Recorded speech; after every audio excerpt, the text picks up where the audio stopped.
Freestyle? Yeah, let me see if I can get a little Winnipeg stuff on here. Went on the road. Played some ball. Winnipeg took the L. In the standings, they fall. Sean East went to the rim.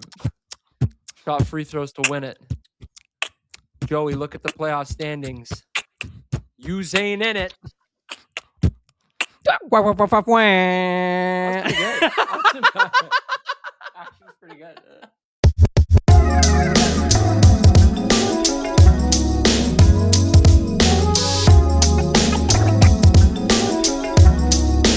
Welcome to episode 12 of the Target Score Brampton Pod. I'm your host, Matt Bonomi. He is DMZ Balsera. D, give me 1 sec. Let me just... Smoking on that Winnipeg pack today, folks. Smoking on that Winnipeg pack. Whoa, that almost broke something. Man, what a week it has been in the Brampton Honey Badger world. We got a lot to get to. But first and foremost, don't forget to follow us, Target Score Pod. Programming reminders. Yes, Target Score Podcast on YouTube. New episodes every Wednesday. Constant content on socials. You can also check out Winnipeg's podcast with Joey Slattery and Taylor Not Teddy Allen, and Vancouver's version with Chris Wiggins and Andrew Savory. Special guest today is Sean East. Sean East II going to be in the building. D will not be joining us for the interview, unfortunately, but he has sent me all of the important things he wants me to ask Sean. Like, Sean, what is your favorite J. Cole song? Oh man, you should ask him that. I will ask him that, but Sean wanted me to ask you, D, how was the J. Cole concert last night? J. Cole concert was absolutely lit. We talked about it before. I had the privilege of being a +1 for someone. So, free concert's always nice. And when you find out that free concert is J. Cole, it's pretty sweet. You know what? It's just, it's so, I mean, I don't have to say it. Everyone knows that, but like just to hear him real life, like he's such a poet, right? He's not just a rapper, he's a poet. Like you really pay attention to the words and it resonates and there's storytelling involved with it. And I like that a part of the show as well. Like he would take a moment to like reflect and talk about, why he did this song or what this song means to him. He always joked like this song's for you and this song's for me in terms of performing them. So that was really, really great. Scarborough got like a shout out like 6 times, which was pretty sweet. What? He talked about how much he loved the city, and then he's like, are there any folks here from Scarborough? And he's like, I did a brief stint over there, 6 points, 2 for 2, career high. Like he made a joke and he poked fun at that, so that was really cool. He even joked about what happened in China. Let's pretend that never happened. Let's try to remember Scarborough's my last basketball job. So that was really funny. It was really cool. Like crowd really went crazy. And for the CBL cinephiles out there like me and us in the crowd, we certainly got a good chuckle out of that. So shout out to Cole World, man. You put on for the city. And I know this podcast will come out like Wednesday or Thursday, but he's doing another show tonight. So hopefully those that are going will have fun as well. Is he he's in Toronto again tonight? Yeah, he is. I just love how you pull up the CEBL website and Jermaine Cole, Nation, United States, 5 games played. Like, this is hilarious. The fact that this guy's on this is like absolute comedy that we can look that up. And meanwhile, this guy's selling out Scotiabank Arena. Absolute. Yeah, it's insane. Cinema. That is amazing. Glad you had a good time. Seemed like absolute a great show. A lot of people there, a lot of cool Instagram stories. Live vicariously through you and S once again. We also were living vicariously through the Brampton Honey Badgers on this road trip that they went on, this mini road trip. We're going to just briefly touch on the first game, but then we're really going to get into the second game here for all the folks out west that really want to hear a recap of this. In case you missed it, Brampton dropped the first game of the road trip to Saskatoon 98-92 or 98-92, sorry, on the road. Sean East, big return there from Summer League, 24 points, 6 boards, 7 apples. That was a game that you and I both had on, and we were talking back and forth, and we were like, man, like, what's going on here? Like, you said it perfectly. Like, they get you in 1 minute where they're like, oh, Brampton's going on a bit of a run. And then it's like they give up like 8 straight points, give up a couple threes and a big dunk or something. And then it's like, oh, okay, well, now I'm going to go to sleep because it's a 9:30 Eastern start. So, like, I can't be up this late. And then I'm eyes half closed, and then I get a text like, you up? And it's from you. I'm like, I don't need that text from you. Are you up? By the way, I also want to clarify too. I'm wearing sunglasses right now too because we've been on a 48-hour bender from Winnipeg. I'm completely I fine was for those literally that are gonna I was gonna say it's a if you're skit. watching this on the visuals, it makes no sense. But yeah, if It's you a know, you skit. know. It's a bit and a skit for those that are concerned. Don't worry, I'm good. But you and I were watching. It was back and forth, and then at one point we were like, okay, this is done. Tossing the towel in, and it was a kind of a reality check where like we have talked about Sask all season. Sask is nice with it. Like they've solved a lot of their problems on the offensive end, particularly, and they can put up points. And Brampton probably didn't play their best defensive game. I think head coach Serta was pretty clear about that yesterday at shoot around, and he also said to us too, 13 turnovers. It was a tale of two halves. First half they had 11, second they had 2. They took much better care of the basketball, but in any basketball game, specifically the CEBL, where you're playing 10-minute quarters, you lose a quarter, you could be toast off the top. So you need to win 4 quarters, kind of thing, to get it done. But it was nice seeing Sean back. That was at least a huge positive in that game for sure. Yeah, like I'm literally trying to pull up our conversation from that game against Sask, and I just can't for the life of me. But it was literally the way you described it. It was just back and forth. Like, we're so back. Oh my god, I can't with this team right now. Oh, are you watching this? Oh my god, they're doing it again. It was literally a roller coaster ride, and it's frustrating because that should have been a game that they won. But you know, you can't take things for granted in the sense that Sean comes back, right? There's some new pieces on this team. You know, we haven't mentioned it, but Cam Tyson is still looking to, you know, we haven't seen the old version of Cam Tyson, right? The guy that's a knockdown shooter. So I don't know if that's injury. I don't know if, you know, he's, you know, getting used to a role coming off the bench now. And it looks like, you know, for the foreseeable future, he probably is going to be the guy, you know, that has to be compromised a little bit when it's all said and done. But yeah, it's tough. This is comedy, dude. I found some of it. I'm Oh, like, are you're gonna you? watch. I saw you smirk. I saw you smirking the whole time. I'm like, what is it? What did I just say that's making this guy laugh? I think we were watching Joey's game because Joey was doing a national game that night. I think it was Winnipeg and Vancouver Was that the on the same day? Yeah, it was afternoon game, 3:30 Eastern our time. And Right. Oh, then when yeah. they came on, I go, you gonna watch Brampton Honey Badgers? You go, yeah, dude. I go, LFG, same. I go, Joey's game, and then I sent the gif of a guy turning the TV off. Oh, Joey's game. And then there's a lot of just back and forth of things I'm not allowed to read for a lot of reasons. And then, oh my god, this is great. Me being like, man, are you serious? What is going on? Brampton just doesn't have it right now. You go, no consistency. That'll do it. I go, okay, is this too late to shut the TV off? You go, it's the second quarter, dude. Chill.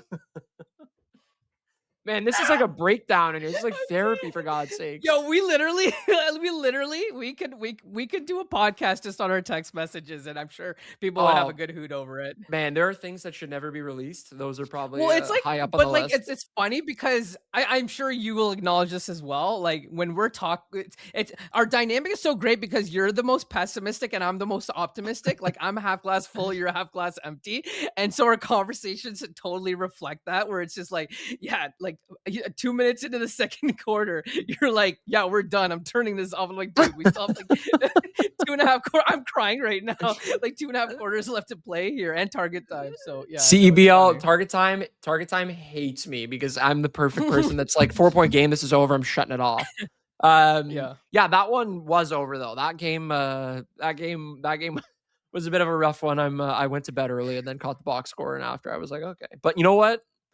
You know what they say? Rough one. You try to recover. The only way in is, what is it? No. What's the line? The only way out is back in. this. The only way out is back in. Right into Winnipeg. And that's when, man, where's that lighter? This is the one that just like shook the league, in my opinion, shook the league. Brampton goes on the road. Winnipeg, 88-86 final, national television game. I think everyone and their brother probably had Winnipeg winning this game. One of the top teams in the West. I think they might have been in second at that point after losing to Vancouver the other day in like a shocking game as well. Winnipeg was leading that game and then blew it. Winnipeg led by 9 points against Brampton the other day. They've had 100+ points in 9 games this season, and Brampton held them to 86, which I thought off the top was like, just looking at the box score wide lens, I'm like, that's pretty damn impressive. That might have been the best defensive game we've seen Brampton play so far this year.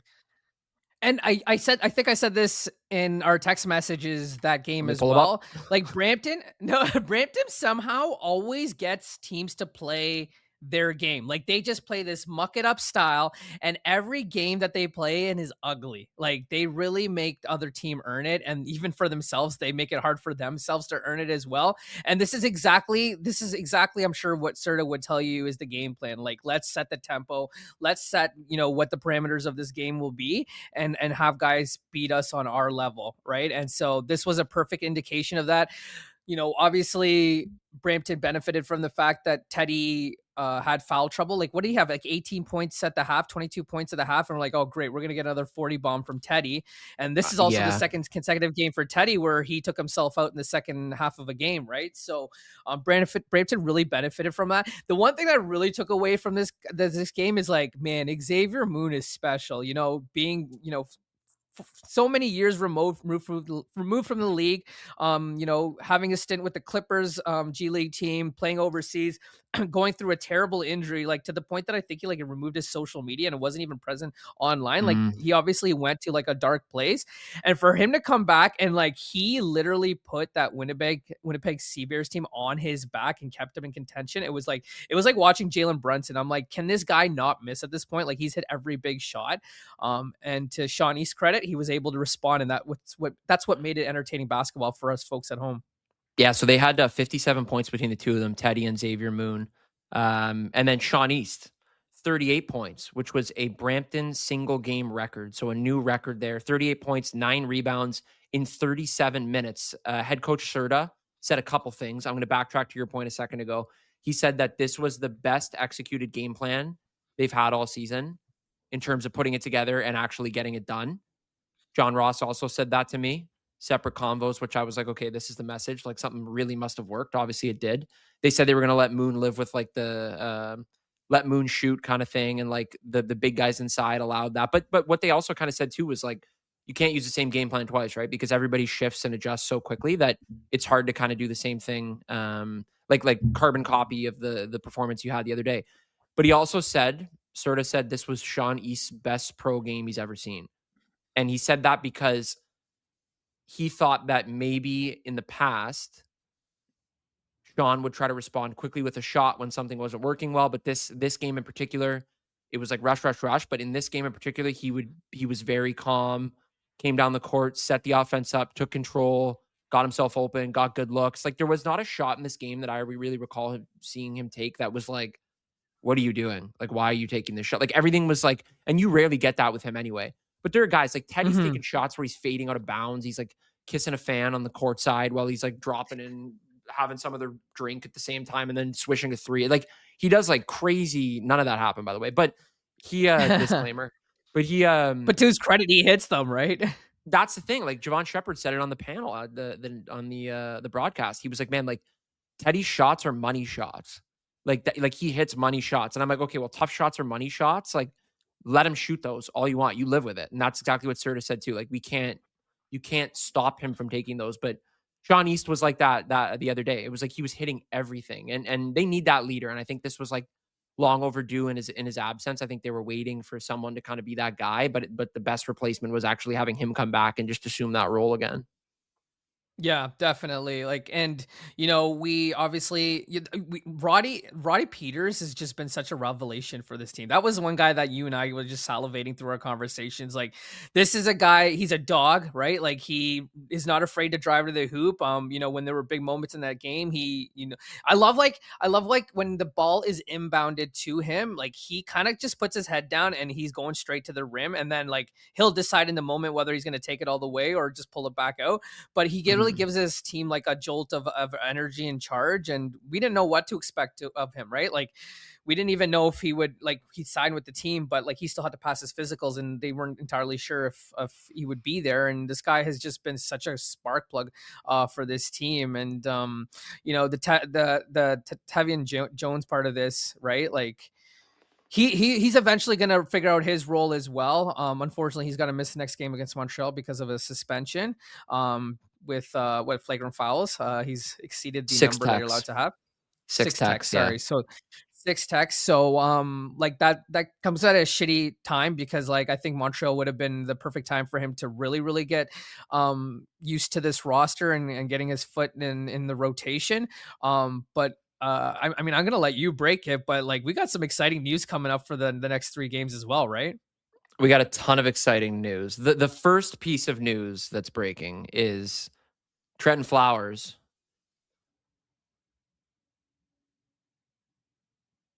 That was supposed to be the Undertaker. Back from the dead.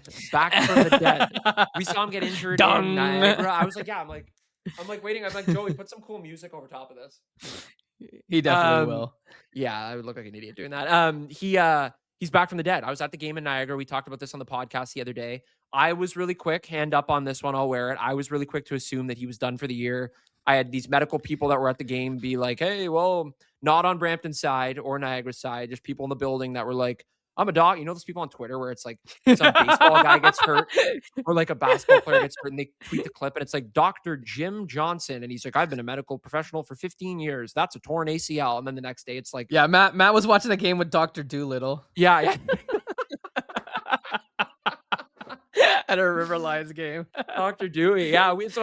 I was like right away, I'm like, this guy, it's done. Like, this is terrible. Like, but just the reaction from him, I was like, he's on the ground. He's like hit the floor. He's grabbing his knee. And I'm like, oh my God, this is a lot. And the conversation you and I had with him about his previous injury. And you even said to him, like, are you comfortable going? Like after the call, you said to him, like, are you comfortable going like 100? Like you just have no regard for like anything. And he was like, yeah, like I'm confident. I'm comfortable. And then that happens. And I'm like, oh my God. Target Score Brampton podcast curse. Oh my God. And then, I was expecting to see your head in like someone's bed kind of thing, like Horse's Head. That's a reference to a mafia movie. Doesn't mean anything else. But do you know which one? The Godfather. There you go. Okay. Why? You said mafia movie. I'm like, no, like if you don't know The Godfather, you shouldn't be listening to this podcast. Those are my people. Right? I got it on over here right now. But thank goodness. That was such a nice thing to hear. So he's going to be back. The hope is at least on Thursday's game. He'll be back for Thursday's game. How did he look at practice? He was moving around. I didn't see him fully practice. I also got there at the tail end of it. So he was done. He was getting treatment at that point. Well, tail end of it, I said second half of the practice, and he was getting treatment. But they said he probably could have played last game. Wow. But to be safe. And that was a big game. That's a game they had to win. Like, that's not one where it's like, you know what? Take a day off. Like that was a must-win game, and they didn't play him. So, I mean, they're really cautious. And that's one of the nice things too about this is they're very helpful in pushing these guys in future basketball dreams too, not just like selfishly, we're going to play you now, run you into the ground because we want to win now. Like it's like, yeah, worry about your future before winning a game on national television over Winnipeg, which they did, Joey Slattery. But anyway.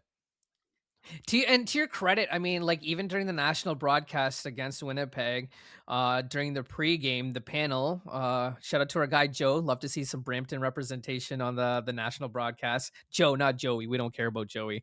But you know, they'd mentioned Flowers in the pregame, and to see it on my big screen and see the Trenton injury, like they talked about him, like he was a part of the conversation. I saw that and I'm just like, damn, I would have had the same reaction too, like him slapping the floor and just like the grimace on his face, and I'm sure the frustration in his mind saying like I just can't get back, and I know I'm ready for this, and I just keep catching bad luck, and it just looked like it just all signs had pointed to like this guy is done. And then we saw the domino moves that were made after signing Tevi and signing Roddy, like all the signs were there that, you know, these guys are moving on from Trenton with the presence in mind that they're not going to have his services available to them for the foreseeable future for the rest of the season. And he also has to play 5 games. Like I think he's got to play these couple of games in order to be qualified as well. I think he probably needs 2 more. I think we've only seen him for 3 games. Correct me if I'm wrong while you're looking. But you know, they need to get him for those 5 games if they want him available for the playoffs. So that's got to be something that's got to be top of mind as well. He's played in 6 games. Okay. So he's covered. Oh wow. So he's covered. Damn. Yeah. He's but it was kind of random, right? Because he went down with that injury, and then it's like almost like I think that was the sole focus point where now you're like, what did he even do before this? I don't even remember anything that happened before because we're so focused on the injury. So that was easily. Right. I mean, his performances weren't forgettable, but no, they were unforgettable. Forgettable, is that a word? Yes, it is. Yeah, okay, I was gonna say, why does that Unforgettable, sound weird? forgettable. But Yeah, I'm yeah. like, forgettable? Yeah, his performances were not forgettable. I'm like, patriotism? Um, but But yeah, dude, like he's back, it which is I'm just, like, looking at this, like, in 6 games, man, he's averaged close to 25 points per game on 50% shooting. dude, he's a Like, sicko. he gets to the line which is all you'd want for this team, they need a guy like him who shoots 97% from the, free throw, from the charity stripe, because we know their bigs aren't knocking it down right now, and that's something that's been a topic of concern on top of my head. But he also rebounding the basketball, like, this guy, like, I am just absolutely like skittish just thinking of him and Sean in the backcourt on Thursday if they play together. If not against Scarborough, like they're really gonna give Scarborough a punch in their mouth. And like the problem also with Scarborough is like we don't know what version we're gonna see with of them this coming weekend if they decide to rest guys because Mooncat and Barber and all those guys have just kind of been chilling and not on the report for the games and just being inactive. So Mhm. I mean, that's good news for us because every game counts now. But could Scarborough also be like, no, we need to eliminate this Brampton team because we don't want to see them because they definitely want to give them a fight, right? Well, that's the thing. When I did that game the other week, I had, like, Scarborough people coming up to me and, like, their game day staff or whatever, maybe being like, "Oh, yeah," like, or I overhear them talking, and they're like, "Yeah, we're going for the 20-win record in the CEBL," Ah, which would be true. the most. Right. We've heard And that too. then And they I said that in the talked post to game interview with us too after the last game. Yeah, and then I talked to, like, Brampton guys, and they're like, "Well, we think we're gonna get, like, one good game from them, like, one roster that's loaded to get their playoff guys in who need the games, like, the minimum in order to qualify for playoffs, and then the second game, we think we might just get, like, whatever roster to, like, rest." Because the biggest nightmare in the world would be these guys going for some, like, 20-game record, and then, like, Miles Powell or one of their big dogs, like, runs into an issue, whether it's an injury or a technical or something, or, like, imagine Miles Powell gets 2 techs, and then it's I think 8 is the next number where he's suspended for 2 games or something. Um, Mhm. like, could you imagine that just happened out of, like, in a game that doesn't mean anything? Like, then it's like, "Oh my gosh, you miss him for the biggest game of the season in the playoff." Like, so I think they're onto something there, where I think now it's more just, like, clerical about, like, forget the record, let's just get the guys in we need to qualify for playoffs. I think something to watch is so they play Sunday. Their next game isn't Saturday until they play Brampton, so they get 5 days of full rest. I think they put all their guys out on Saturday. They try to win the game, and if they lose, then we see like not the full version of this roster on the following game on Monday. But if they win, then they try to go for the 20. Okay, that's Is that? Do you interesting. think that's That fair? makes sense. Yeah, that makes sense. Yeah, so it's like play day by day kinda thing. Like, if they have a shot at it, then they'll run Exactly. it. If not, then they'll okay, yeah, that's 'Cause actually a I good way of really thinking it. I really, really do think it means something to them, and I 100%. can't remember who was interviewed with S on that last game on Sunday. I think it I was know, I'm trying to Johnson, think of it right? too. Yeah, yes, it was Johnson that It said was it. Yeah. Johnson, right? And Johnson said, he's I mean, like, S had said something to the effect of, like, "What's left for this team? Like, what do you have to improve on?" Whatever, and he said, like, "We're trying to get to 20." I don't think you just Mhm. say that without that being some sort of internal dialogue amongst the team, and I imagine Vernon wants that record as well. Yeah, the thing too that, like, kind of like I kinda laugh about too is we talk about this team, the reputation they have in the league, like, they're very out there, they're kind of in your face, and they can do that because they're the best team in the league. But, like, again, them saying that is not like again, they wouldn't say that and not do it kinda thing. So that Mhm. even leads me more to be like, if these guys come out and they're like, "Yeah, we're gonna beat you by 40," they're gonna come out and beat you by 40. Like, they're not hiding what Yeah. they're trying to do. Game day roster is different story, but they're not hiding what they're trying to do. That was a joke when sometimes you don't get the roster until yeah, I'll just show myself the door. Anyway, No, not but yeah. Here, I'm gonna get some water. You take it from here. But I'm not getting inside basketball on this podcast and I'm not throwing anyone saying under the anything. bus, I'm not okay? saying anything else. Anyway, enough of Scarborough, but that Winnipeg game, crazy. Sean East obviously again played well, but the one thing that go ahead. Well, I was gonna no, finish your thought, and I'll say what I'm I was getting saying. into an officiating Okay, convo so here though. I was gonna set you up because I had the privilege of covering that incredible comeback by Niagara on Sunday, and shout out to Khalil Ahmad. He mentioned that he just proposed to his now Oh, fiance, and she said yes. So congratulations. Khalil's got a soft spot in my heart. I've covered that team several times, and I think I was there for both championships. Actually, that's a lie. So I didn't, not last year, the year before. So his first championship, to see the grind and the leader that he's become, and obviously he's become a face of the league as well. But there were some calls in that game that you make you scratch your head, and that's where I kind of felt bad for the Blackjacks. We saw some weird calls in this Winnipeg Brampton game as well. So I am setting up the platform for you to go off on your soapbox, because I know you got something to say. okay. There's a lot going on here. Number one, Niagara game was crazy, and I will say on that front, Khalil Ahmad is probably one of the best. Well, I mean, he is for sure one of the best players in the league at drawing fouls. In that game the other day, he had 10 free throws, 10 for 10. So I mean, that's not a crazy amount. Like 10 free throws is not like you're drawing. How many fouls did he draw here? Let's see. He drew 7 fouls, which is actually quite a lot. I mean, Matthew Cleveland drew 7 fouls for Ottawa as well. But So just to put that in perspective, when you look at free throws attempted per game, the league leader is Mitch Creek with 9.5, but I mean, he's only played so many games. So you go to the next guy, Miles Powell, he gets the line 8 times again. So 10 times in a game it's is a actually a lot. lot. Yeah, maybe I didn't even Yeah. really think about that too much. But anyway, yeah, that's a good stat pickup by you. So I guess tops in the league, at least. Well, I mean, 10 would be tops in the league if that was his average. But he it seems like he gets there a ton. He is smart with it though. I mean, he is a high IQ basketball player. We've talked about that too. Like he's not. There are a lot of guys that can just come out and shoot shots and not think, and they don't know the tempo of the game and the timing and when they should be making these plays. This guy is calculated every single possession. Like he knows where he's going, who he's trying to find, when he can drive. And there's a reason too that he's iced a million games at the free throw line. Like there's a Hmm. reason why he does that. I had no problem with that. I mean, I had people say to me like, and my buddies that watched, and they were like, "Man, this guy's the SGA of the CEBL." I'm like, isn't that a pretty damn good comparison? Like I would take Finals MVP, a champion, and that's basically what Khalil Ahmad is: 2-time Finals MVP, 2-time champion, and now he's got a third ring. This time, a different one in Niagara. Wedding joke, but Yes. Good the job. That was good. Winnipeg the Winnipeg wasn't bad. It was all right. It wasn't my smoothest stuff. The Winnipeg game to me was absurd. That was insane. Like there were calls in that game, and I'm so happy I'm not a coach because I would be getting like a $2 million fine after that game. Like Mike Rainbow came out after the game and said a 5-minute clip of him talking post game, and the last like 30 seconds, it's like they're done, and he goes, "Is anybody going to ask me about the ending of the game?" And then some guy goes, "Yeah, Mike, what happened at the end of the game?"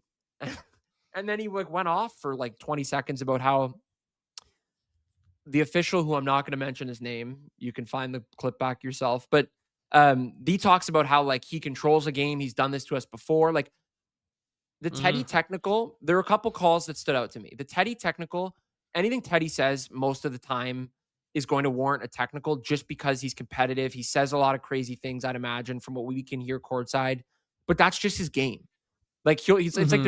Draymond Green kind of vibe, except Teddy can score in the sense that Right. like he's in your face, he's competitive, heat of the moment. But that's what you get. Like that's what you subscribe to when you get Teddy, and people love that. I Hmm. loved watching that, man. I love watching him get in people's faces, chirping people, like within reason, obviously respectfully. As crazy as that, it's probably an oxymoron, but respectfully chirping someone.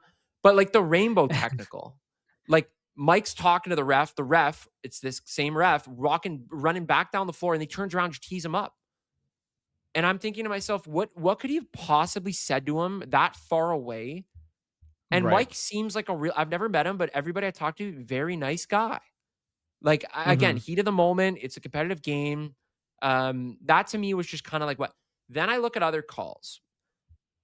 Teddy and Sean. Sean gets called for a flop or whatever that was on like he Have we ever steps on seen that? Like, I Teddy's can't foot. recall that time I saw a flop. Like, what was that? That was awful. People in the stands were booing. Like, the Winnipeg didn't like the officiating. Brampton, I know for a fact, people that watched the game didn't like the officiating. Sean, I could put together a 6-minute clip of Sean going, all the reactions in the world, like hands in the air, hands on his head. Like Right. it was like, what are we doing here? And then it just like, I don't know. And then Jones gets technical too, and Serta had to go talk to him. And like, it was a really cool shot on the bench when Serta's grabbing him, being like, man, lock in. Like, this is my guy from South Bay. Let's go. I know how to handle him. And that's one of the things that I think is going to be really beneficial that we've talked about too, of like that past relationship of taming a Tevian Jones player who can kind of get a little aggressive and into it at times. He's got a lot of that dog Yeah. in him, but there were just a number of calls where I'm just like, what?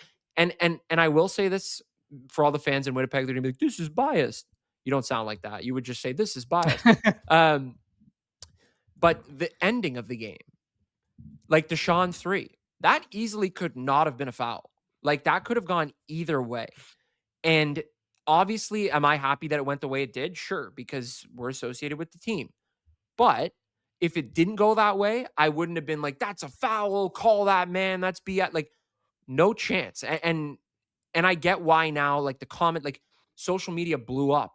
Instagram was like loaded with all these comments about the officiating and all this. And I said to you and Joey in the first half, like, man, the league really wants Winnipeg to win this game, like jokingly about the officiating.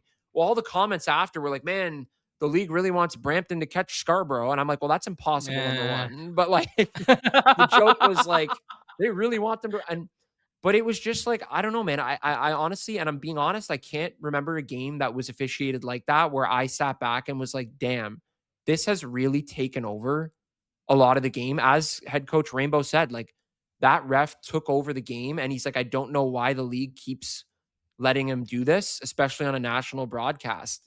And that was the Mm. killer too. Like I'm like, people are tuning in for the first time and they're seeing like calls that would warrant the same reaction as an SGA floater where he's flopping off and like falling and whatever. And it was like there was a call on Kraus too, Mason Kraus, where I was just like shaking my head and I'm like, what? I'm like, are we watching the same game? Does that guy have the meta glasses on where he's watching a different game? And like he's calling based on like I was just like dumbfounded. And that's when it starts to suck because again, as much as we like Brampton and as much as we cheer for them, I want to see a good game. Like I would rather Mhm. lose in fair manner than win and have everyone and their brother being like, "Well, that wasn't a foul. Like it wasn't a good call. Like you guys won because."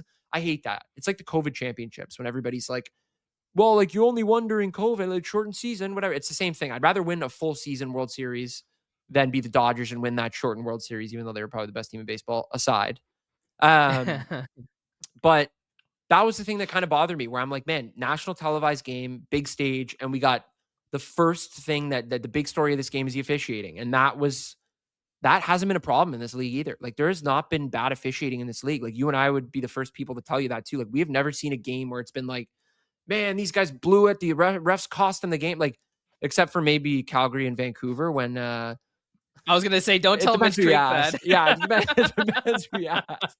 But that kind of thing where it's like you never lose because of that kind of stuff. And this was the first game where I kind of felt like, you know what, Winnipeg? I mean, this deserved to be a better finish all around from start to end, I think. Two hard fought or two teams that like fight hard as hell. And then it's just whistles ruining it here and there. And that was the thing that sucked, man. Like I don't know. I didn't It's like that funny. part of it. It's funny because that target score, and I may be wrong about this, but I don't think I recall a free throw in that target time except for Shawnee's, putting the final nail in the coffin, knocking down those. It was 3 free throws to end the game, right? Am I Yeah. crazy? No, that was the Fouled on the night. three. Oh, it was 3. Fouled So on him three and by Teddy. Khalil. Okay. So the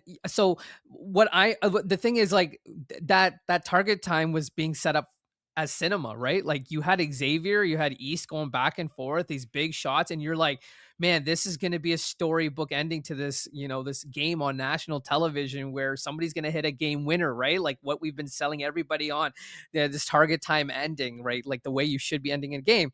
So, did you find out if there was any free throws prior to that? I'm on it right now. Keon Ambrose Hilton took free throws, made one of two. Outside of that, Sean had free throws as well before he hit the winners, and that was it. So there were That there was were it. three total four free throws taken, three made by Brampton, none by Winnipeg.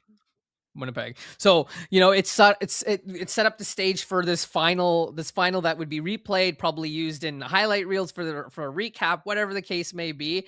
And then it had to end the way that it did, and on a call that, is questionable. By any basketball standards, right? So really crappy that it ended that way. I really hope selfishly that when you talk to Sean East, you're obviously going to talk about that game. You're going to talk about, his mindset, and him getting his career best with for Brampton and whatnot, and what it took to get there, and him putting the team on his back. Like, I really hope that you ask him in that moment, like, did he see Teddy Allen, and did his eyes light up, and did he know that he was trying to bait him? So yeah, that's the Mhm. one question selfishly I hope you ask him. Yeah, I'll ask him that for sure. The ending to that game was also weird too. Target time was like, I think Brampton had the lead going into target time. Let me check this quick to make sure. And then, yeah, so Brampton was up 79-77.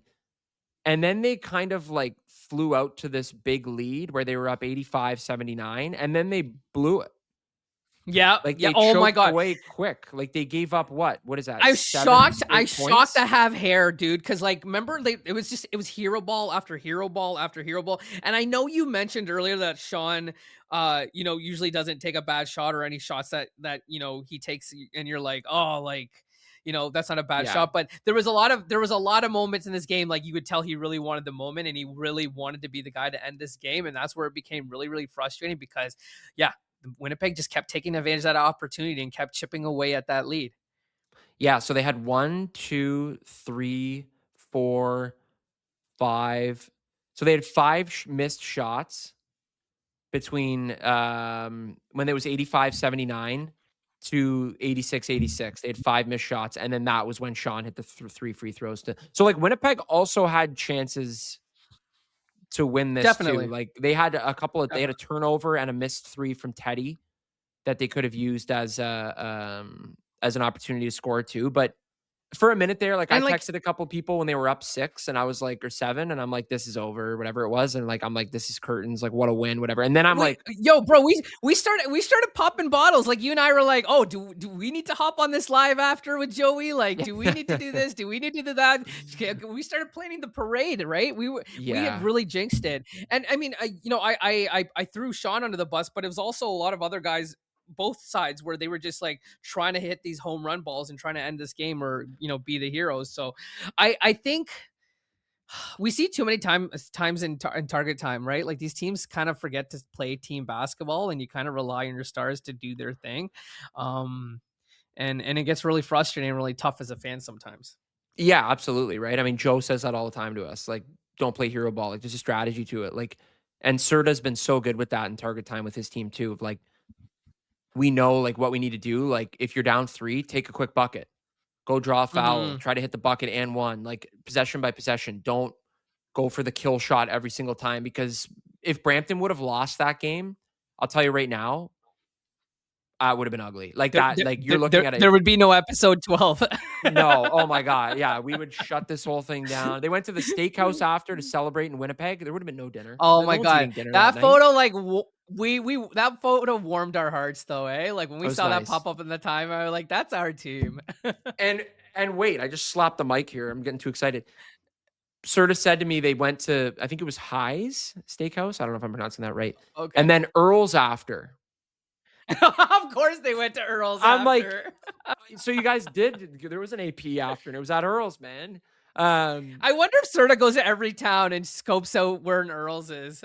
I actually hope so, man. A man of class and dignity. No, that's the kind of crew that you get at Earl's. I love that, man. That made me so happy. I was like, oh yeah, nice steak dinner. He's like, Earl's. I'm like, you're kidding. Um, that was good. Yeah. But anyway, a lot to unpack in that Winnipeg game. I want to say thanks to the Winnipeg folks for coming out. Really appreciate it. Uh, um, Joey in specific. I know I was getting roasted, but just want to say, man, hey, you know what? When you got it, you can flaunt it, right? Um, Hey, so- and shout out to our guys at Vancouver, right? Like, we talked oh, about this. Winnipeg can't beat our guys, whether it's the yeah. Vancouver target time or Brampton target time. There seems to be it seems to be their kryptonite. Yeah. Oh my gosh. Joey So took a so what beating we're this. saying So we're saying to the other cities, Niagara, Scarborough, Edmonton, Saskatoon, you need to join the Target Time Network if you want your team to be successful against the Podfather. That's that's the pod.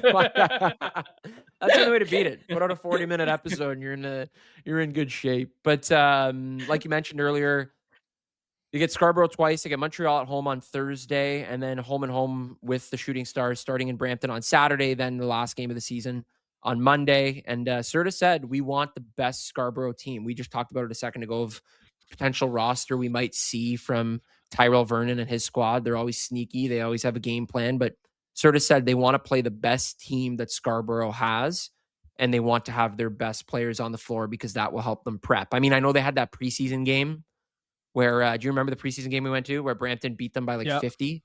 And I was like, I mean, I had people texting me being like, there's teams. I'm like, okay, well, let's relax here. Scarborough has like 2 guys in the lineup right now.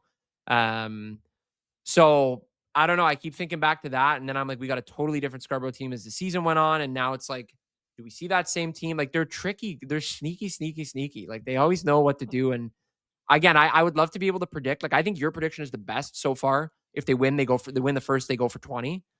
But I just like I could see them rolling out the Harlem Globetrotters for like a game randomly, signing all these guys and just playing like nobodies because they don't care or something. Like no one's even at the game. Like they're all at someone's penthouse hanging out. And meanwhile, the Globetrotters are playing at the Pan Am Center. Well, don't say that because you don't want to make Scarborough nervous about ticket sales on Monday because it's already the Monday of a long weekend. And if you're selling this game as the Harlem Globetrotters versus the Washington Generals or whatever the crappy team is called, that's probably not good for the league. So I don't know if we want to be promoting that. But this weekend, Matt, like we've already talked about how big these games are, right? Where's the standings here? But between Brampton and Montreal, only a game and a half separates the 4 teams. Obviously Ottawa lost some pivotal games. It's so funny because in my intro I was talking about how July has been so ugly for the East. I think there've been, overall records kind of been under 500, and somehow Niagara's the best team, 5-3 in the month of July. And I mean, maybe that's the recipe for success for Coach McKenzie, just trying to get the gears oiled up and moving at the same clip at this time of year to make a good playoff push. But really, really, really critical games. That Thursday game for Brampton will be really, really big, really big. I can't emphasize enough how important it is for them to at least win that game before they do the home and home with Scarborough on the weekend with Saturday and Monday. But like Friday, you have Winnipeg and Ottawa, 2 teams that need to win, right? And then Friday, you've got Niagara and Calgary as well. Both teams, actually, no, well, I mean, Calgary's kind of rolled over at this point. I was meant to say the Mamba and the Stingers. That'll be a big game for playoff positioning and where they end up. Then Saturday, Scarborough, Brampton. Sunday, Winnipeg, Vancouver, and then Sunday followed by Ottawa and the Stingers again. So, it'll be interesting. When you and I have this conversation on Tuesday, the playoff picture will be set. But a lot could change between now and then. Yeah, maybe we may end up going to that Shooting Stars game on Monday against Brampton as well. That's up in the air based on weekend plans. But I will say this: Scarborough's 18-4 as of Tuesday, July 28th. 4 losses, 1 at home, 3 on the road. I was there for the only home loss. I did that game. Oh, yeah, true. This will be my next game if I go in attendance. That's all I'll say. Which could be good news for Brampton and those behind them. Specifically Absolutely. Niagara, like you mentioned. Niagara's coming out of nowhere. That's like, again, typical River Lions fashion where they just like hit the burners late and then all of a sudden it's like they're really well coached. Kimball McKenzie's done a hell of a job there. Tyrell Vernon's done a hell of a job in Scarborough as well. And it's just nice to see the East snapping right now. And we talked about this like beginning of the season. Normally it's the West that's unreal. Like the West is like the packed conference and East is more like, yeah, there's one team and then 3 teams fall off and then there's a second place team that's like in the hunt kind of thing. I mean, it is. I mean, you just said it though. Scarborough's got the 18-4 record, and the best record after that's not even at 500 at for 10 and 3 11. playoff So, spots. Yeah, cover the top line on the standings. Cover that top. Just cover it all up. Cover top line. um, But yeah, they're all neck and neck otherwise, right? But yeah, it's tough because like when you talk about Vancouver and Winnipeg, they stand out, and it's a it's a three headed like race at this point between Scarborough, Vancouver, and Winnipeg in terms of quality basketball and what we've seen so far. Like, I mean, even just those three teams, they're the only three teams with a plus with a positive plus minus, right? Everybody else is in the negatives.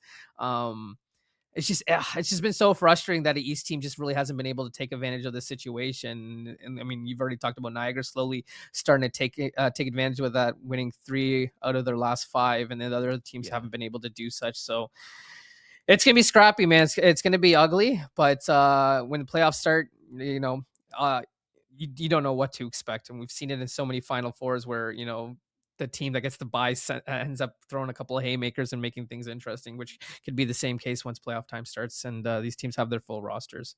Like everybody says in Brampton, all you got to do is just make the playoffs. All you got to do is get to the dance and then put your shoes Yes. on, and you never know what's going to happen. Okay. From Eastern Conference to Sean East. I'm going to talk to Sean. Do you cool waiting for like 20 minutes? Yeah, I'll just hang in the wings and just Okay. watch. Cool. BRB. This is Sean East. Joined now by the one, the only Sean East. Sean, first and foremost, welcome back from NBA Summer League. How was your experience, and how you feeling being back with the squad? My experience was good. I got to learn some things and meet some new people, see some new faces, learn a few things from offense and defense while I was there with the Cavs. But I'm excited to be back with my team. Yeah, we're certainly happy to have you back. Obviously, it's been an interesting, interesting stretch here for Brampton, but back on the right track with some solid recent results. But we're going to take it way back to your beginning journey, your first days as a hooper. So I was told that when you were younger, you got a toy basketball hoop for Christmas. I think when you were just 2 years old. Is that where your basketball journey originated? Yep. And, for Christmas, I had got a Fisher Price rim, and that's when I first picked up a basketball. And did you have any family influences or any friends that were also really into basketball that kind of pushed you, or was it more or less your desire, your individual will to kind of want to chase the game? I mean, my big brother played basketball and football, but it was just we was a sports family, so they just got me basketball and football things. So I was just both of my sports I played. And so then you went to go. You moved on. You end up in college. I think you went to 4 different schools, and then you finish up Missouri. What was that journey like for you? How much? What caused you to kind of go school to school? Was it opportunity? Was it playing time? Was it kind of you just wanted the next kind of thing, or what was your desire to jump around? Just a little bit of everything, situational. Some things out of my control, some things in my control. But it was learning. It was all the spots was valuable. Learn key things. To help my basketball career grow, and you just got to be embrace the journey and have fun and be where your feet are. And then obviously, of course, you come from college and then you get a little experience in the G League and then you find yourself in the CEBL. Last year with the Edmonton Stingers, we had the privilege of watching you, which was an absolute treat. But coming now to Brampton, this was obviously a huge signing for the Honey Badgers in the offseason. There was a lot of talk about it. And then when you saw it happen, I think everybody in Brampton was like, whoa, this is pretty legit. What was the recruiting process like between the team and you and your decision in coming to Brampton? I had a relationship with Coach AC and also Jermaine. So it was just they wanted me. It was mutual interest. It was very hard to switch from Edmonton because that was my home, and Jordan Baker and those fans. They just welcomed me with open arms, and but my agent thought this was the right move to make. So I just trusted my agent and my relationship with the staff and the organization. So that's what made me decide to come here. And how are you enjoying your time in Brampton so far? Is there anything that's like crazy different from comparison to Edmonton? Oh yeah, I'm kind of like downtown, and it's kind of like more an upbeat city. In Edmonton, I was kind of in the suburbs, and it was kind of quiet, more quiet, and out the way. But now I'm like kind of in the in the city vibe. So that's about the only difference. Basketball's still the same. Um, So I mean, it's the only really difference is the off the court thing, not really the on the court. Yeah, more like the lifestyle in the thick of it kind of Yeah. thing. One of your good pals that we again had the privilege of watching you work with last year, Keon Ambrose Hilton, obviously another big signing here in Brampton during the offseason. What is your relationship like with him, and how much did that mean to you to kind of have him come here as well with you? Our relationship is great. You know what I mean? That's my guy. We always have talking during the game. Just trying to work on a few things that push this thing forward. But our relationship is good, and it meant a lot to have him there. To have my big man that I did have in Edmonton to come with me, so that I had somebody that I knew coming in that could help us win games. And we just mentioned the summer league a couple of minutes ago. Since you've come back, you've played 2 games. You've had 31 points per game, which again is probably a status quo for you. But how hard has the transition, if at all, been from coming back from a summer league right into the kind of swing of things here, where you've missed a couple of games because of that experience? I mean, it's hard, but also, my staff, my coaching staff, and my teammates make it easy for me.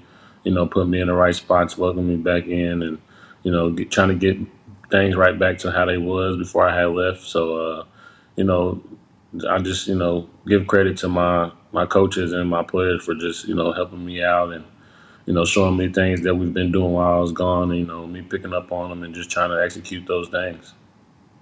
Do you ever? I know obviously you're a pressure guy. Like you obviously love the moment, and a guy that's a target score time closer in this league last year and this year as well. But going to an NBA summer league, you obviously have a small window to kind of prove your worth and get runs with the top tier in basketball. Do you ever feel any pressure in those situations to kind of perform to your highest ability, or is it kind of you trust your own game? I just trust in my work. I've been working my whole life, so it's just I know what I can do. Just waiting on the opportunity to present itself, and also playing the right way, and trying to execute whatever you know the scouting report is or what the coach wants. So it really isn't like no pressure at all, but just trusting your work and following the game plan, and getting lost in the details of the game is what I try to rely on when my number is called. And how much of the team back in Brampton did you follow when you were at summer league? Were you following it really closely, or were you kind of Yeah. focusing on the Cavs? No, I was Yeah, following following it it real closely. closely, watching the games. You know what I'm saying, seeing where I was like, I wish I was there for that, and but it's all right. You know what I mean. We grew as a team, the ups and downs of the season. You know what I'm saying. I feel like we're in a good spot. We just gotta take it one game at a time. Don't focus on the playoffs or the seeding. Just focus on one game at a time, one possession at a time, and just try to win as many games as possible. And obviously, again, you not being here the last little bit there, the team scuffled. But again, back on the right track with a big win over Winnipeg the other day, which we'll get into in a second here. But how much of a leadership role do you assume with this team? How often do you find yourself kind of being maybe a vocal leader or maybe a lead by action kind of guy on this team, especially in an instance like that where you kind of need the team to get back in the W column? It's a lot. You know what I mean. I find myself doing it, 24/7. I mean, we're just trying to get things back rolling. And sometimes it's just having somebody that can just put you in the right spot, or talk to the guys the right way.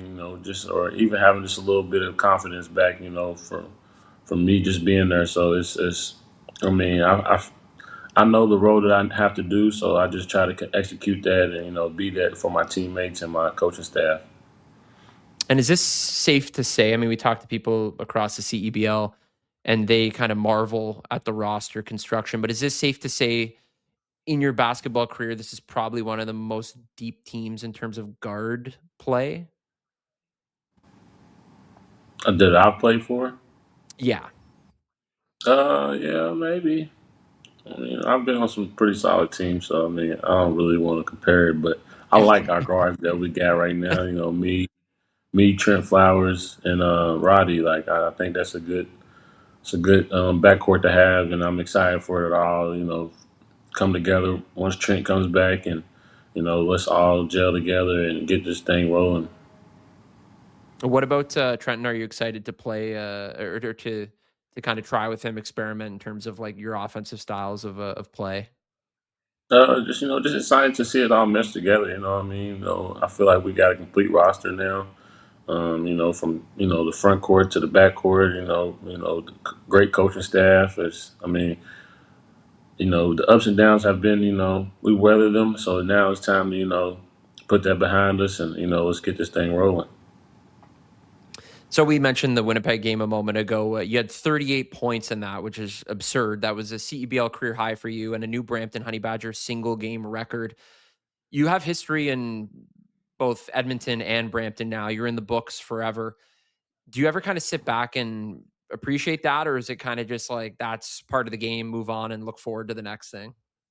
I mean, really like sometimes, and I mean, I don't know, depending on kind of people's kind of lifestyle or life or what's going on. But for me, it's kind of hard to enjoy moments because you're always going from one thing to the next. I had just going back, just this past month, or a little bit before. I went to the Denver Nuggets camp, then back to the CEBL, then right to training camp for summer league, and then right back to my first game in Saskatoon. So it's like when you try to think back, you can, and if you do, you might not be where your feet are. So you just gotta know that whatever moment is that you're in, you gotta be there, and enjoy it. But another moment's coming soon, so you can't kind of when the season's over, that's kind of when you kind of enjoy it. But I mean, you can get the joy in for maybe a night, but now it's on to the next thing because just like right now, we can't be happy with the Winnipeg win. We got Montreal coming in here, and I mean, I know they play tonight, so it's things are ramping up. So you just gotta be ready for the next moment. Can't really be satisfied with the last moment. And then you obviously had your third target score time winner of the season. Those were free throws the other night against Winnipeg. You were fouled on the 3-point there. I think it was Teddy who fouled you. I think it was Teddy. Yeah. When you're in a position like that and you're the closer and you know what your team needs, can you kind of take me through what your mentality is? Like, are you just reading the play? Are you kind of in that case? Obviously, you need 3 points, but are you going for that three, or are you just trying to look for the best offensive opportunity? Um, you know, Once they had came down and they needed two, I took it back to the park days. I'm not going back down on the other end. You know what I mean? They're gonna either have to foul me or I'm gonna game it. So I knew like that's what the game had presented. They had came back. We had kind of had a few lapses earlier to close the game out. So once they had hit that, I was like, yeah, I'm not going back on the other end. Somehow, I'm either going, I'm going to either miss this or I'm get fouled or I'm going to make it. So I knew I was going for a three. I was waiting for the opportunity, and that had presented itself, and I mean that was the game. And are you more of a guy that thrives off of fans booing you and kind of getting in your head? Obviously, again, 6,000 people in the Canada Life Center the other day. You're at the free throw line to ice the game, and you're probably hearing everything under the sun there in terms of people trying to zone you out. But how do you kind of approach that? Does that ever kind of crack in your head? Do you ever kind of feel the pressure too much, or is that kind of just a cool, calm, collected approach? Yeah, I mean, countless hours, at the free throw line. You know what I mean? We making 20 free throws in a row every day. So, I mean, when I got to the line, everything just went black. I didn't hear nothing. Honestly, it was just more like I was in my own head, telling myself, positive things, and I just it's like I've been there before. So it was kind of really, well, I don't want to say easy because I don't want to be, like, cocky or anything. But I had work. We worked on those things. So I just trusted my work, went to the line, blocked everything out, and it was just me in the rim. If you said it was easy for you, I think most people in the CEBL would also believe you too. What do you think of this line? Head coach Shirtus told me the other day that that was the most complete professional game and best professional game that he's seen you play. What do you think of that? Do you agree with that? I mean, I like that. I like compliments. I played a lot of games, so I would have to go back and kind of look at some other games. But I like as far as just controlling the game, and I think we was down like 9 in the fourth quarter with 7 minutes to go. Teddy came in, he had 4 fouls, so what I'm saying I took it into my own hands to go at Teddy, because I knew he was going to have to foul us or he was going to have to let us score. So, we just went down, every time, just broke it down like that. I had his man come to screen, so he had to guard me, and we just got bucket after bucket. So, just as far as controlling the game and managing the game and bringing us back and willing us back, that was a good complete game. But like I said, man, it was we got to go on to the next one. We got Montreal coming in here. We're trying to make this playoff push. Most importantly, last one before we jump into target time here. How was the steak dinner after you guys won? It was real good. Our owner and our head people up there up top, took us out, and what I mean, we had a good talk, and it was just having the team together. We haven't did that all year. Maybe like as the players, but from top to bottom, everybody being in there, not since the beginning of the season. So it was just a good talk. What I'm saying, we bonded, and now we got a good feel for everybody. It was just a good part, a good thing to do after a gritty win. You know what I mean? After we've been ups and downs, bumps and roads, and add new people leaving. So this is the team. So having that right there was, just we got our first win as the new team, and now we're moving forward on, to Montreal. So it was good. What I mean? Everybody enjoyed themselves, and we're ready to try to make a push. All right, well, let's get ready to make our own push here in target time. We're going to throw some rapid fire questions at you. You ready? Mm-hmm. All right, let's do it.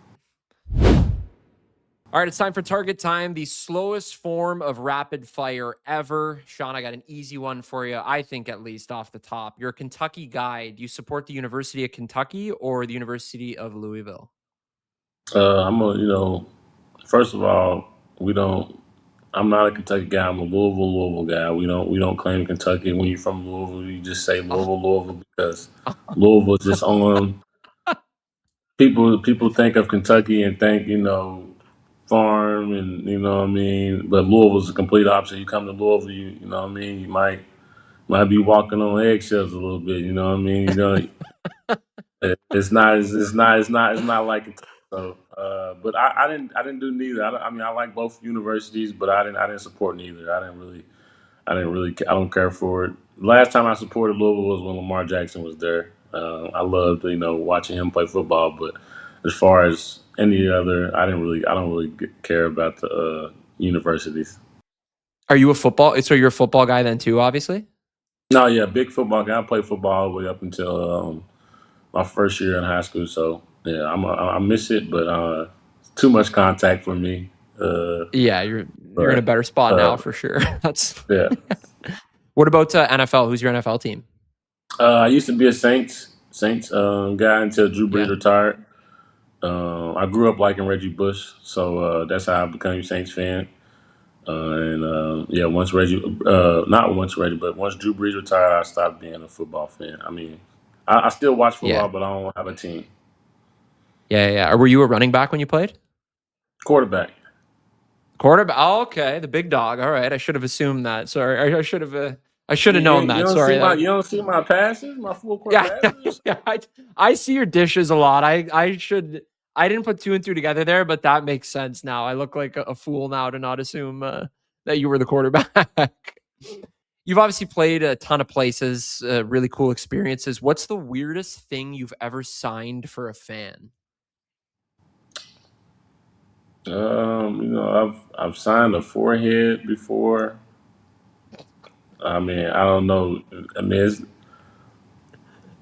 I've signed a lot of things, but I would say I think that's the weirdest because it's like there's no way that you're keeping that. So Yeah. I Unless they get it mean, tattooed or something, then that's the only right? Yeah. forehead tattoo So of your signature. yeah, I mean, I think What that about would be it. that would What do you be it? say? Yeah. Do you collect the sports memorabilia at all? As far as what, like cards?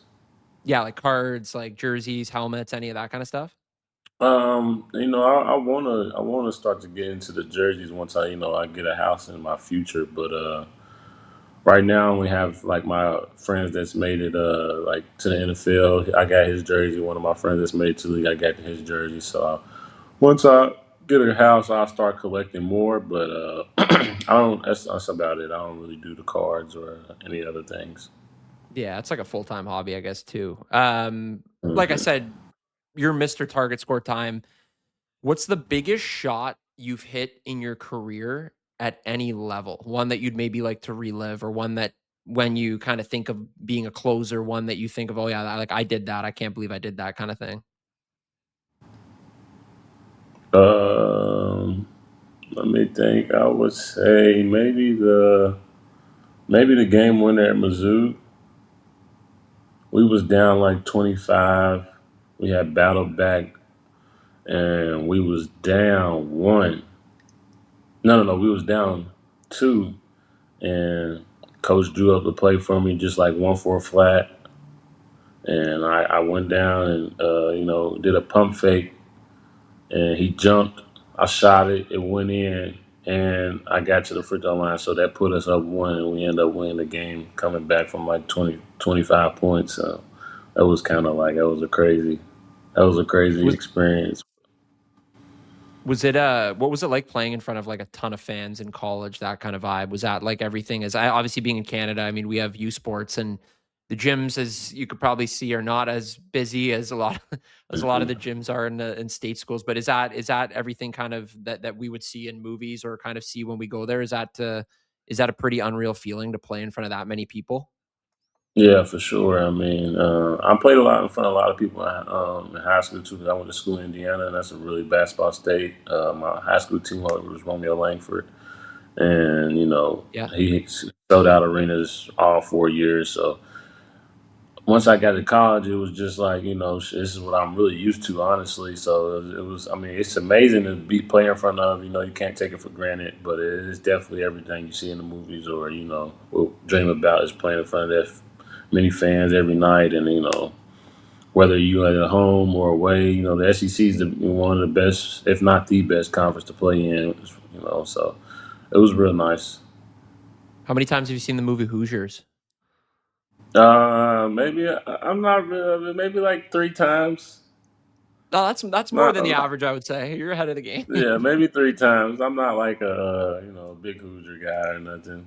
As far as like the movie, it's a good movie, but I'm not like just rewatching it or anything. Yeah. We're not getting a fourth watch out of you on that. That's Yeah, fine. yeah, yeah, yeah, That's yeah. fine. If if you could steal one NBA player's signature move, who's the player and what would the move be? I feel like this mm, is going to be tough for you because you have a ton of crazy moves as it is anyway. So I don't know. You're gonna mhm. have to get creative on this.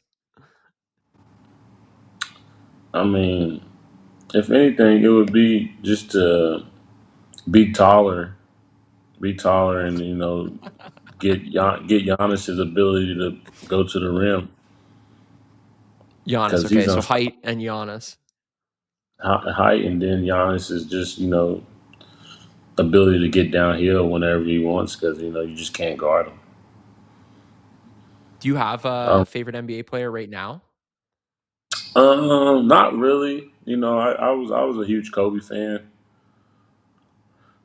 huge Kobe fan. But I like the kind of the older guys. I like a lot of people's game though. I love a lot of people's game, but I don't really have no favorite player. But I was Kobe Bryant. Kobe Bryant was my favorite player. But there's a lot of people that game I like: Kyrie, James Harden, Kevin Durant, Ant Man. Shay's game is real nice. I can go down a list, but no favorite player. Yeah, hey, that's the right answer. Respect all the individual games. D always does Mount Rushmores with guests of their favorite things. So I'm going to Hmm. spring one on you here. J. Cole was in Toronto last night for a concert, and I think he's back in there tonight at Scotiabank Arena on what is now Tuesday. What is your Mount Rushmore? Who would be on it of musical artists? It can be any genre, any era. Anybody, 4 artists that you would listen to maybe pregame, or you kind of need to chill out, whatever it may be, any mood, anything. 4 artists that would be on your Mount Rushmore. I would say Kanye West, Jay-Z. Then I'm gonna throw my hometown guy in there, ESTG, and then the fourth. It just depends. It depends on the mood. You know what I mean? Like I just feel like Kanye West and Jay-Z are like kind of like stamped in there for sure. Some of the greatest. ESTG is he's from my hometown, and we from the same city. So I listen to him a lot. And the fourth always, just varies. So I can give you 3. I can't give you 4. That's good though. That's good. We don't need 4 heads. We can take 3. Do you what do you normally listen to before games? Is it like rap music, pump up music? Like I know some guys listen to rap ESTG. ESTG, the guy that's from my city.